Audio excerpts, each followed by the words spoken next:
每当美军内部开始讨论 A-10攻击机是否该退役，争议立刻如火山爆发般猛烈。支持者认为它的设计早已过时，速度慢，航程短，外形笨重，不再适合现代战争需求。而反对者则坚决表示，只要问问一线的士兵和飞行员，就会知道 A-10是他们最信赖的空中伙伴，是在弹雨交织的战场上最可靠的保护神。这架被昵称为疣猪的攻击机，形态笨重，飞行速度不快，被戏称为二战时期的战机穿越到了现代。但它从1970年代诞生至今，经历了5代机、隐形战机和无人机技术的层层冲击，依旧坚守在美国空军的前线。这不是偶然，也绝非运气，而是靠着几十年无数次战场实战数据支撑，赢得了所有士兵和指挥官的信任。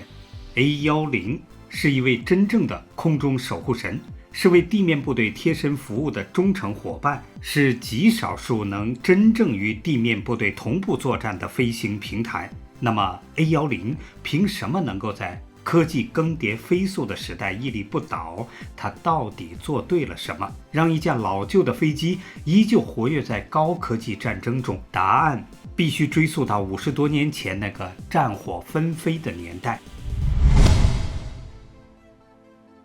1960年代末，美国正深陷越南战争泥潭。那个时候，空军还在用 A-1天袭者螺旋桨攻击机对地面提供近距支援。虽然这架飞机在二战和朝鲜战争中曾大放异彩，但到了越南战场，它的慢速和脆弱逐渐暴露无遗。越南丛林中的敌人火力密集，敌方地面防空武器数量骤增，导致 A-1战损率极高。一架架 A-1被击落，整个中队几乎被消灭。战场的反馈催生了迫切需求，美军需要一种新型攻击机，专为近距支援量身定做，能抗打击，能精确支援地面部队，能有效打击坦克和装甲车。1966年9月，美国空军参谋长麦康奈尔批准启动 AX 项目，目标明确，打造一款专注于近距空中支援的攻击机。这是一次大胆的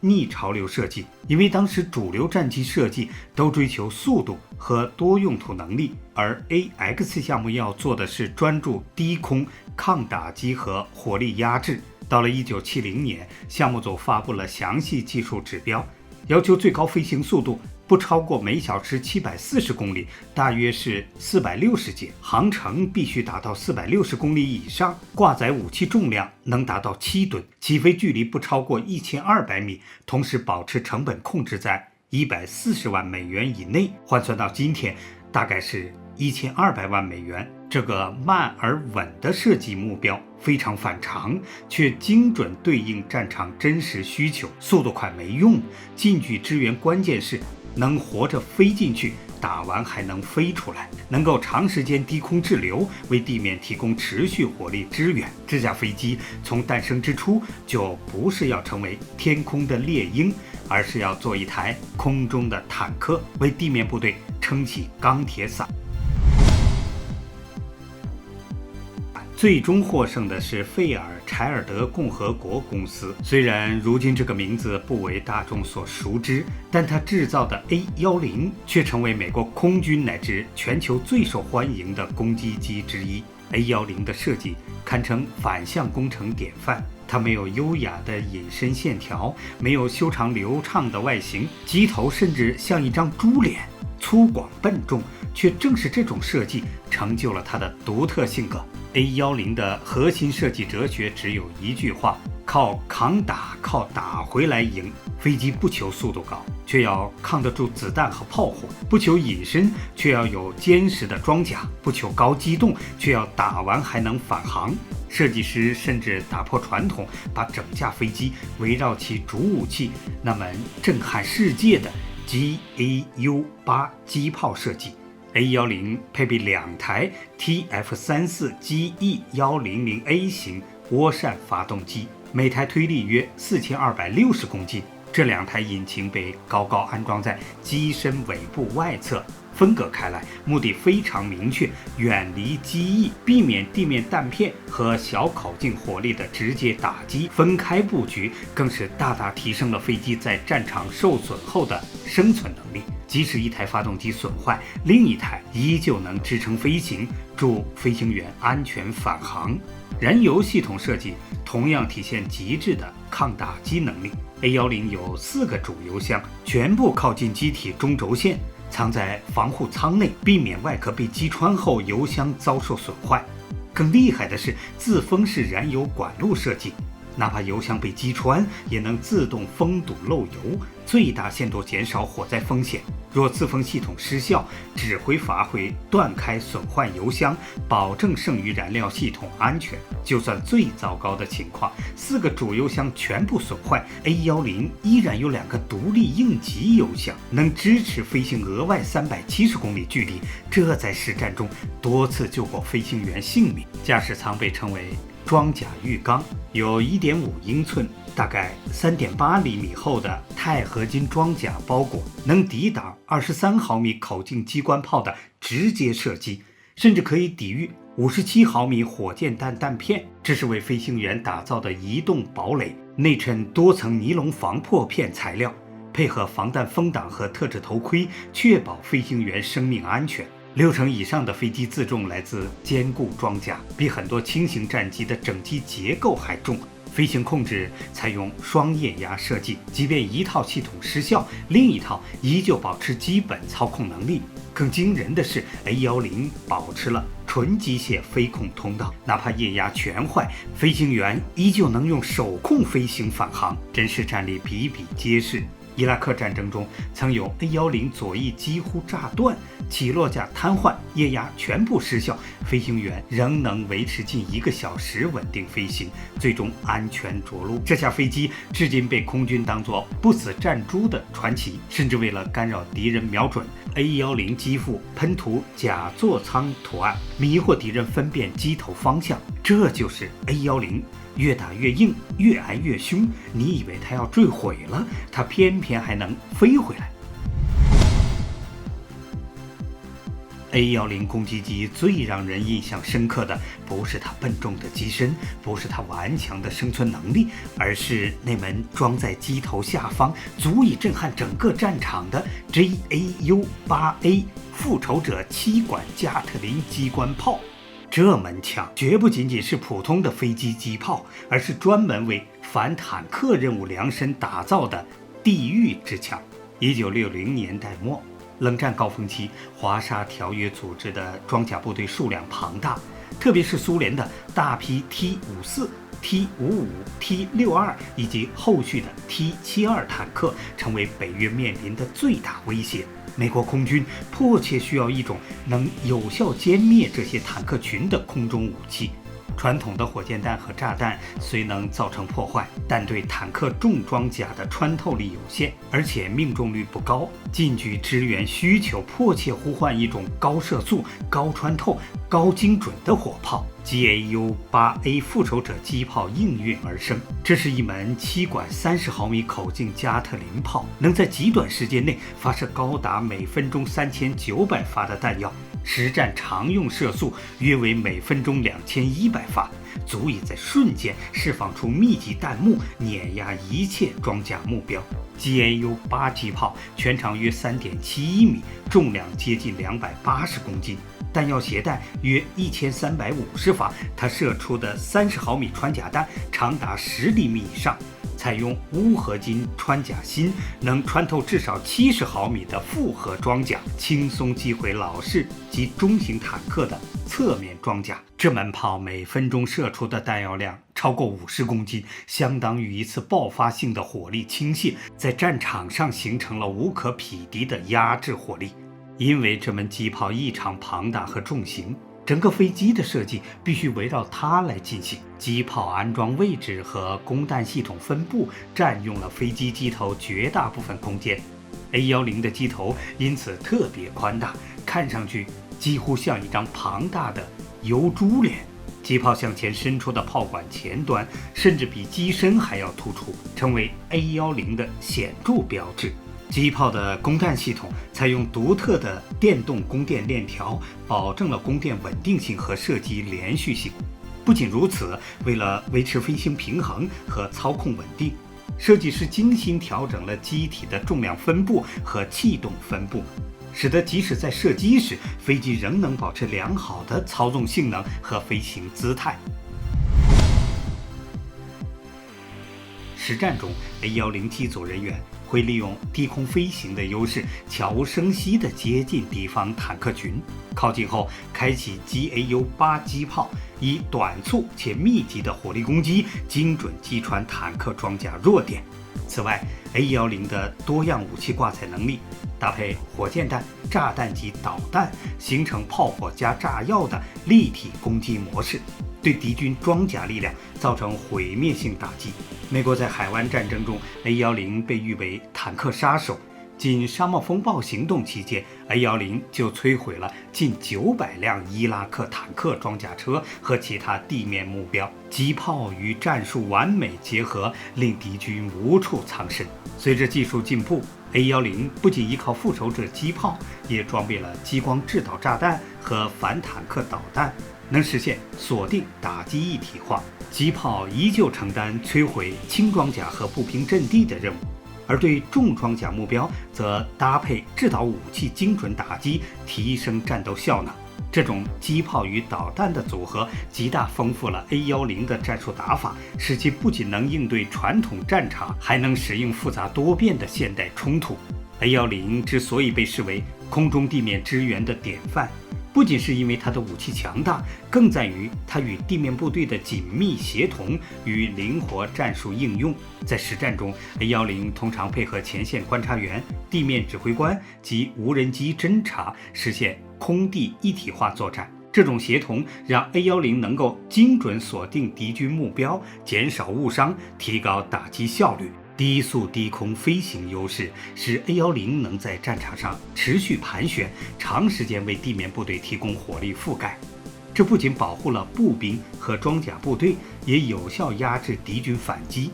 战斗时 ，A10先借助战场侦察与情报定位目标，飞行员用机载瞄准设备锁定装甲车、火炮阵地或敌方人员密集区，快速冲入射程。短暂高密度的机炮扫射，搭配多弹种炸弹及火箭弹，使敌方阵地瞬间陷入混乱。完成打击后 ，A10迅速拉升逃离火力覆盖区，避免被敌方防空武器锁定。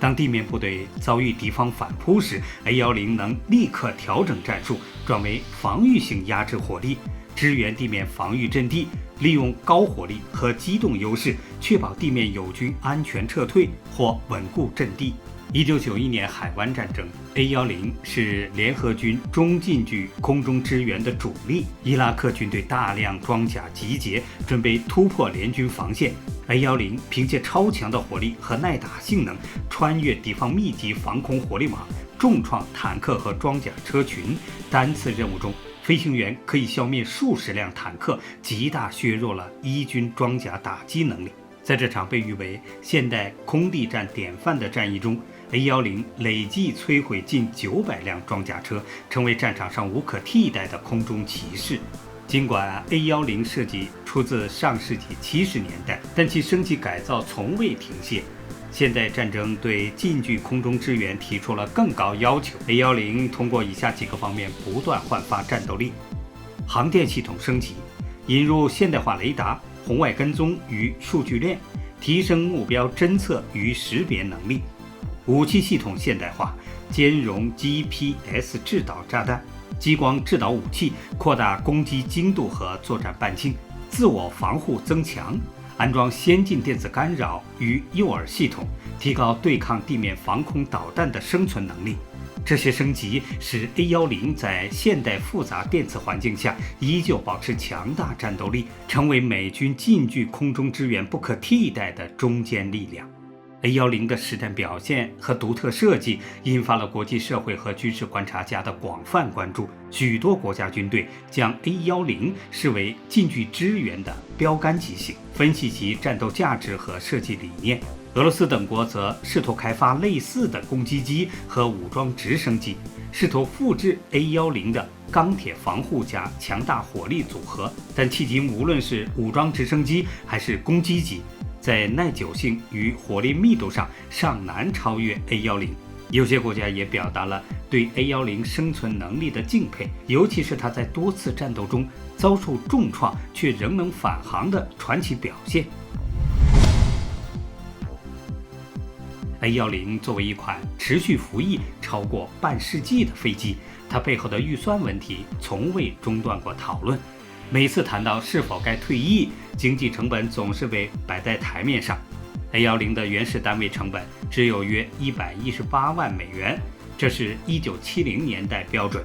即使换算到今天，也不过1200万美元左右，远低于现代战机动辄7000万至1亿美元的采购单价。更何况它的运行成本和维护难度也低于那些精密昂贵的第5代战机。然而问题在于A10服役时间过长，零件老化，供应链断裂，维修人员减少，导致维护成本逐年上升，尤其是机体结构疲劳和电子系统老旧，使得每飞行小时的维护负担增加。2020年，美军的一份财报指出 ，A10每飞行1小时约需维护成本1.9万美元，虽然远低于 F-35的3.3万美元每小时，但在美军整体削减预算的背景下，仍被列入淘汰优先名单。